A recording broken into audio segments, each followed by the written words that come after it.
একটা সিট বাইরে নেওয়া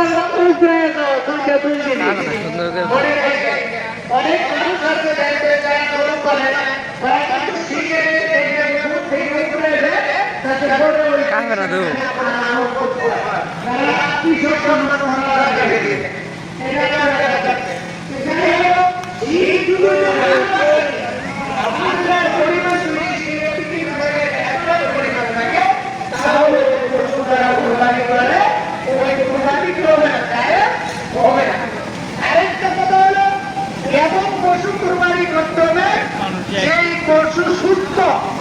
অসুস্থ পশু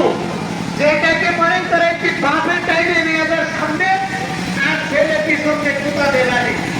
কুরবানি করবার নিয়ে দেখেছে তাই আসলে এমন কিছু পশু এইরকম দুর্বল পশু তারা যদি কেউ কুরবানি করে তাহলে আপনার কুরবানি আল্লাহ দরবারে কি হবে না কবুল হবে না। পশু সুস্থ লাগবে সবল লাগবে পতঙ্গ যেন কিনা হয় এরকম না হয় এমন পশুর দ্বারা আল্লাহ রাস্তার ভিতরে কুরবানি করলে